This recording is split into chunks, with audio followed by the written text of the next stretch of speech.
Indo British advanced pain clinic నొప్పి మాయం surgery దూరం ఫర్ అపాయింట్మెంట్స్ 9155515563.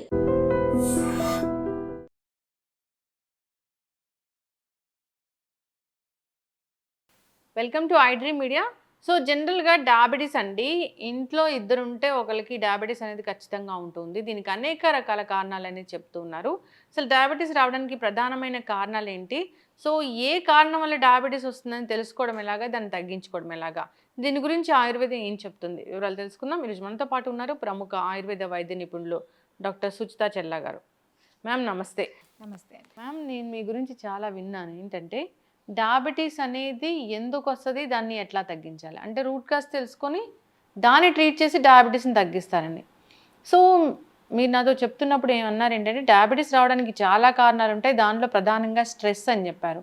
సో ఎంతమంది పేషెంట్స్ని మీరు ఈ స్ట్రెస్ వల్ల వచ్చిన వాళ్ళని చూస్తూ ఉన్నారు? ఈ స్ట్రెస్ అనేది డయాబెటీస్కి ఎలా కారణమవుతుంది, ఎట్లా తగ్గిస్తారు అసలు? నార్మల్గా మీరు అన్నట్టు ఈరోజు పాపులేషన్లో చాలామంది ఈ డయాబెటీస్తో బాధపడుతూ ఉన్నారు. సో దీనికి చాలా కారణాలు అందరికీ తెలుసు. ఓవర్ ఈటింగ్, లేకపోతే regular life style and different types of antibiotics, ఇవన్నీ ఒక పక్కన పెట్టుకుంటే రెండవ మేజర్ ప్రాబ్లం ఏంటి అంటే ఓవర్ స్ట్రెస్. సో స్ట్రెస్ అనేది పెరిగిపోతుంది. ఈ మధ్య కాలంలో వాళ్ళు చేసే జాబ్స్ కావచ్చు, లేకపోతే మారిన లైఫ్ స్టైల్ వల్ల ఇండివిజువల్ రెస్పాన్సిబిలిటీస్ పెరిగిపోవడము అండ్ షేర్ చేసుకునే వాళ్ళు లేకపోవడం. ఒకప్పుడు ఏంటి అని అంటే సమిష్టి కుటుంబం ఉండేది కాబట్టి రెస్పాన్సిబిలిటీస్ కూడా షేర్ అయ్యేవి అండ్ ఆ యాంగ్జైటీ, నేను లేకపోతే ఏంటి అన్న యాంగ్జైటీ ఉండేది కాదు, లేదా నేను సంపాదించకపోతే ఏమైపోతుంది అన్న యాంగ్జైటీ కూడా ఉండేది కాదు. ఇప్పుడు ఏంటంటే చిన్న పిల్లల నుండి పెద్దవాళ్ళ వరకు స్ట్రెస్ ఎక్కువైపోతుంది, ఎందుకంటే మారిన ఈ మన లైఫ్ స్టైల్ వల్ల. సో దీని అన్నిట్లో ఈ ఓవర్ స్ట్రెస్ ఎవరైతే ఓవర్ స్ట్రెస్కి గురవుతూ ఉంటారో వాళ్ళకి బాడీలో కార్టిజాల్ అనే హార్మోన్ అనేది ఎక్కువ ఏమంటారు రిలీజ్ అవుతూ ఉంటుంది అనమాట. సో దీనివల్ల మనకి మన లివర్లో ఉన్నటువంటి ప్రోటీన్ ఏదైతే ఉంటుందో అది బ్రేక్ డౌన్ ఎక్కువ అయ్యి గ్లూకోజ్ని ఎక్కువగా బాడీలో రక్తంలోకి అది సీక్రెట్ చేస్తూ ఉంటుంది. ఎప్పుడైతే గ్లూకోజ్ అనేది రక్తంలో ఎక్కువ సీక్రెట్ అవుతూ ఉంటుందో అప్పుడు ప్యాంక్రియాస్ లో ఉన్న బీటా సెల్స్ ఎక్కువ ఇన్సులిన్ని సీక్రెట్ చేయాల్సి వస్తుంది. సో సీక్రెట్ చేస్తూ ఉంటాయి. సో దీనివల్ల ఏమవుతుందంటే ఈ సైకిల్ అనేది మీరు స్ట్రెస్కి గురవుతున్నప్పుడల్లా ఎక్కువ గ్లూకోజ్ రావడము, ఎక్కువ ఇన్సులిన్ రావడం, ఇది కంటిన్యూస్గా జరిగితే కొన్ని రోజులకి ఇన్సులిన్ రెసిస్టెన్స్ డెవలప్ అయిపోతుంది. సో దానివల్ల మనకి ఏమవుతుందంటే షుగర్ వస్తుంది. ఎప్పుడైతే మనకి ఇన్సులిన్ రెసిస్టెన్స్ డెవలప్ అవుతుందో అప్పుడు ఈ బ్లడ్లో గ్లూకోజ్ పెరుగుతూనే ఉంటుంది, కానీ ఈ ప్యాంక్రియాస్ నుండి ఈ ఇన్సులిన్ అనేది రెసిస్ట్, అంటే దాని సరి అయినటువంటి ఇన్సులిన్ రిలీజ్ అవ్వదు. నార్మల్గా ఒక సెల్లులోకి గ్లూకోజ్ ఎంటర్ అవ్వాలి అని అంటే మనకి ఈ ఇన్సులిన్ రిసెప్టార్స్ అనేవి కీ లాగా, మనం ఇంట్లోకి ఎంటర్ అవ్వాలి అని అంటే లాక్ తీయాలి కదా, సేమ్ అలాగా కీస్ లాగా మనకి ఈ ఇన్సులిన్ రిసెప్టార్స్. బట్ ఎప్పుడైతే ఈ ఇన్సులిన్ రిసెప్టార్స్ అనేవి ఈ కంటిన్యూస్ సైకిల్ వల్ల సరి అయినట్టుగా రిలీజ్ అవ్వవు అనమాట. సో దానివల్ల మనకి ఇన్సులిన్ రెసిస్టెన్స్ అనేది డెవలప్ అవుతుంది. కాబట్టి మనకి ఎక్కువ గ్లూకోజ్ అనేది బ్లడ్లోనే ఉండిపోయి స్లోగా బ్లడ్ గ్లూకోజ్ లెవెల్స్ పెరిగిపోతాయి. సో ఆ బ్లడ్ గ్లూకోజ్ లెవెల్ పెరిగిపోవడాన్ని మనం షుగర్ అంటాం. క్రానిక్గా ఇదే సైకిల్, విషయస్ సైకిల్ అనేది కంటిన్యూస్గా అవుతుంది అనుకోండి, ఆ షుగర్ లెవెల్స్ పెరిగి మనకి డయాబెటీస్ అక్కర్ అవుతుంది. సో ఒకసారి ఇలా షుగర్ వచ్చిన తర్వాత ఇంకా కూడా వాళ్ళకి ఆ స్ట్రెస్ అలానే పెరిగిపోతూ ఉంటే ఇంకా వాళ్ళకి అది లెవెల్స్ అనేవి కంట్రోల్లో ఉండవు. అవును, అసలు డయాబెటీస్ వస్తే అది జనరల్గా మందులు వేసుకున్నంతసేపు కంట్రోల్లో ఉండి మళ్ళీ షుగర్ పెరిగిపోతూ ఉంటుంది కదా మ్యామ్. అవును, నార్మల్గా అసలు మీరు చూస్తే ఇప్పుడు మనం వేసుకునే ఏ టాబ్లెట్ అయినా కూడా షుగర్కి వాడేది అదేం కంప్లీట్గా ఏమి షుగర్ని తీసేయదు. జస్ట్ పర్టికులర్ ఆ డే వరకు, ఆ టైం వరకు షుగర్ని కంట్రోల్ చేస్తుంది. సో అది ఎక్కడా కూడా కాజ్ మీద పని చేయదు, అంటే మనం ఇచ్చే ట్రీట్మెంట్ అనేది కాజ్ మీద పని చేయదు, పోనీ ఎఫెక్ట్ కూడా కంటిన్యూస్గా ఉండదు. అందుకే మనం చెప్తాం ఆయుర్వేదిక్లో ఏదైనా ఒక డిసీజ్కి మనం ట్రీట్మెంట్ చేస్తే ఫస్ట్ దాని కాజ్ ఏంటి, ఆ కాజ్ అనేది నలిఫై చేయాలి. అంటే ఆ కాజ్ మళ్ళీ మనం ఇవ్వకుండా ఉంటే డిసీజ్ అనేది ప్రోగ్రెస్ అవ్వదు. సెకండ్ వచ్చేసి మనం చేసే ట్రీట్మెంట్ ఇంకొక డిసీజ్ని కలిగించకుండా ఉండాలి. ఇప్పుడు మీరు తెలుసు కదా, ఇప్పుడు మనం యాంటీబయాటిక్స్ వాడితే దాని కాంప్లికేషన్గా కొంతమందికి వేరే డిసీజ్ వస్తుంది, లేదా యాంటాసిడ్స్ వాడితే కొన్ని రోజులకి మనకి న్యూరలాజికల్ ప్రాబ్లమ్స్ వస్తాయి. ఇవన్నీ ప్రూవెన్, నేను చెప్పేవి కావు. సో ఏంటి, ఒక డిసీజ్కి వేసుకుంటే ఇంకొక డిసీజ్కి రావద్దు అనేది మెయిన్ ఎయిమ్ ఆయుర్వేదిక్లో మనం ట్రీట్మెంట్ చేసేటప్పుడు. అండ్ సెకండ్ వచ్చేసి మెయిన్గా మనం కాజ్ అనేది నిదాన నిర్లజ్జన చికిత్స అంటాడు. అంటే నిదానం అంటే కాజ్ అనమాట. కాజ్ని మనము ఇవ్వకుండా ఉంటే డిసీజ్కి మనం ట్రీట్ చేసినట్టే. సో అలాగే ఈ షుగర్లో ఒకవేళ వాళ్ళకి షుగర్ అనేది ఒకవేళ స్ట్రెస్ వల్ల వస్తే మనం స్ట్రెస్ని తగ్గించే ట్రీట్మెంట్ చేయాలి. మనకి ఎలా తెలుస్తుంది అది స్ట్రెస్ వల్ల వచ్చిందని? నార్మల్గా ఏంటి అని అంటే మనం అడుగుతాం కదా వాళ్ళని కౌన్సిలింగ్ తీసుకున్నప్పుడు వాళ్ళకి వాళ్ళ ఫుడ్ ఏంటి, వాళ్ళ లైఫ్ స్టైల్ ఏంటి, వాళ్ళు చేసే జాబ్ ఏంటి, ఇవన్నీ మనం తీసుకుంటున్నప్పుడు చాలా మంది చెప్తారు నేను ఒకటే చపాతీ తింటానండి, టైంకే తింటాను, మంచిగా హాఫ్ అన్ అవర్ వాకింగ్ చేస్తాను, కరెక్ట్గా ఎక్సర్సైజ్ చేస్తాను, నేను అన్నీ చూసుకొని ఎంత డైట్ కూడా మంచిగా మెయింటైన్ చేస్తాను, అయినా నా షుగర్ కంట్రోల్లో ఉండట్లేదు. నేను అంటే డాక్టర్ దగ్గరికి వెళ్ళి వాళ్ళు ఇచ్చిన మెడిసిన్ కూడా వేసుకుంటున్నాను, అయినా కూడా నా షుగర్ అనేది కంట్రోల్లో ఉండట్లేదు, ఇదొకటి చెప్తారు.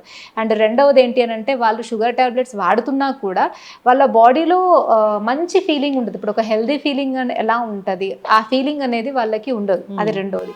మూడవది వాళ్ళు షుగర్కి మెడిసిన్ వేసుకుంటున్నా కూడా కాంప్లికేషన్స్ లైక్ షుగర్ వల్ల వచ్చే కాంప్లికేషన్స్ ఏంటి, కంటికి అయితే రెటినోపతి ప్రాబ్లం, హార్ట్కి అయితే కార్డియాక్ మయోపతి, నర్వ్స్కి అయితే న్యూరోపతి. ఇప్పుడు మీరు చాలా మంది పేషెంట్స్ని అడగండి, షుగర్ పేషెంట్స్ని, వాళ్ళకి కాళ్ళలో సూదులతో కూర్చున్నట్టు అనిపించడము, నడుస్తున్నప్పుడు నంబగా అయిపోయినట్టుగా ఉండడం, తిమ్మిర్లు ఎక్కువగా ఉండడము, అండ్ గ్యాంగ్రీన్స్ ఫామ్ అవ్వడం, ఇవంతా వాళ్ళకి డిఫరెంట్ కాంప్లికేషన్స్. ఇవన్నీ అసలు షుగర్ కి వాళ్ళు మరి మందులు వాడుతున్నారు కదా, అట్లీస్ట్ టెంపరీగా వాళ్ళకి ఏ ప్రాబ్లం రాకుండా ఉండాలి కదా, వాడినంత వరకన్నా రాకుండా ఉండాలి కదా.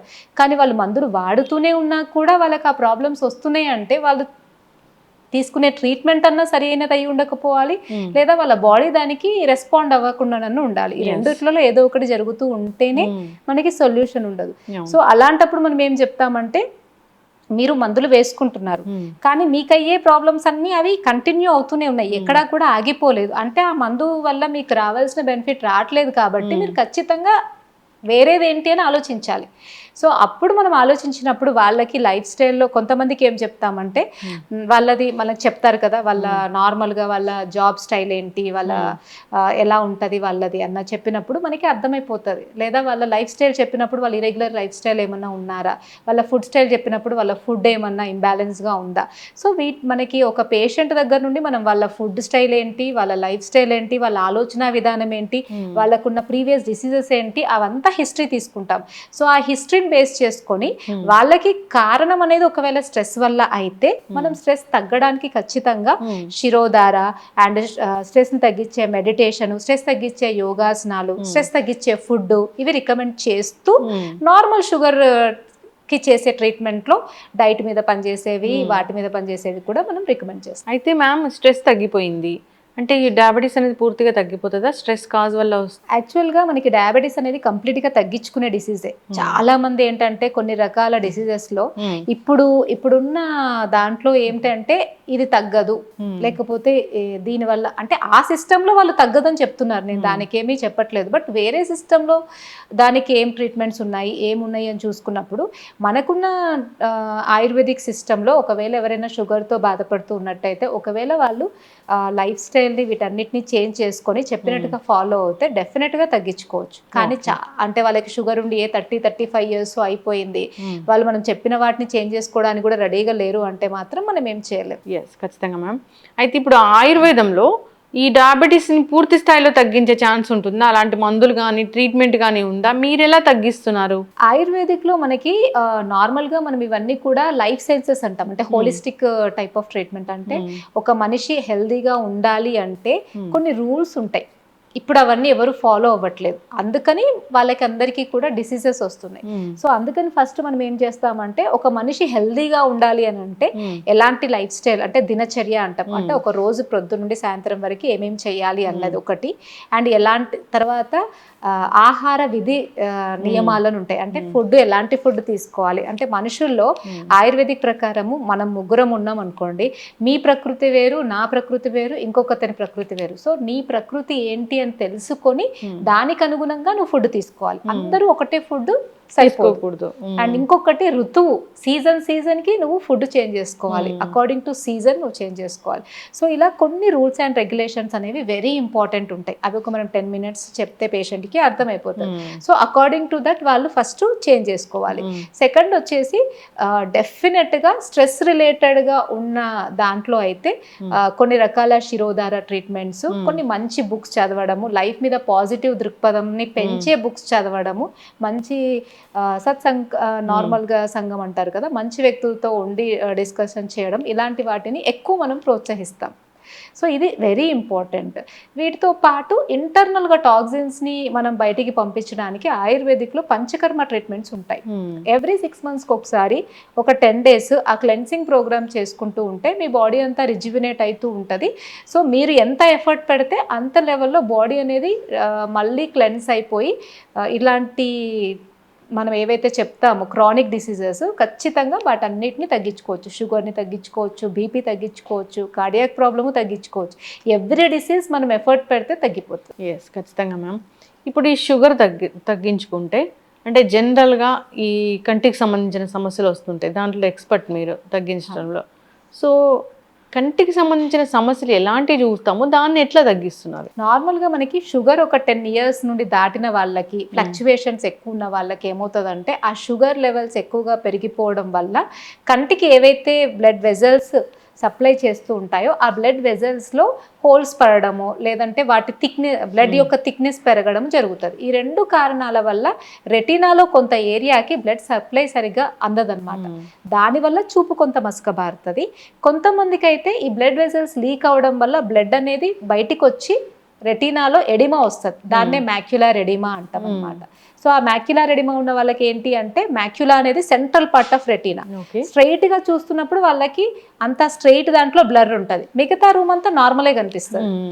మళ్ళీ వాళ్ళు పక్కకు తిప్పితే ఆ ప్లేస్ క్లియర్గా ఉంటుంది, ఎందుకంటే సెంట్రల్ ఏరియాలో వాపు ఉంది కాబట్టి చూడలేకపోతుంది. అదొకటి. అండ్ రెటినోపతి అని చెప్పేసి డయాబెటిక్ రెటినోపతి అంటాం. దాంట్లో మనకి క్యాపిలరీస్కి బ్లడ్ సర్క్యులేషన్ అనేది సరిగా అవ్వకపోవడం వల్ల లేదా లీకేజెస్ అవ్వడం వల్ల మనకేమవుతుందంటే మనం చూసే ఫీల్డ్ ఆఫ్ విజన్లో కొన్ని ఏరియాలు మబ్బుగా లేదా నల్లగా అయిపోవడము, చూసే దాంట్లో క్లారిటీ లేకపోవడము, ఇవన్నీ కూడా జరుగుతాయి. ఇది కూడా షుగర్ వల్లనే జరుగుతుంది, డయాబెటీస్ వల్లనే జరుగుతుంది. ఇంకా కొంతమందికి డయాబెటీస్ అనేది చాలా ఎక్కువగా ఉన్న వాళ్ళకి తొందరగా క్యాట్రాక్ట్స్ వస్తాయి, శుక్లాలు అంటాం కదా. ఈ షుగర్ వల్ల ఏమవుతుందంటే హై గ్లూకోజెస్ ఉంటాయి కాబట్టి వాళ్ళకి తొందరగా ఈ క్యాట్రాక్ట్ అనేది వచ్చే ఛాన్సెస్ ఉంటాయి. అండ్ కొంతమందికి ఈ షుగర్ వల్ల బ్లడ్ క్లాట్స్ ఎక్కువగా పెరిగిపోయి, ఎందుకంటే షుగర్లో గ్లూకోజ్ పెరుగుతూ ఉంటుంది కాబట్టి ఆ రక్తం యొక్క చిక్కదనం పెరుగుతుంది అనమాట.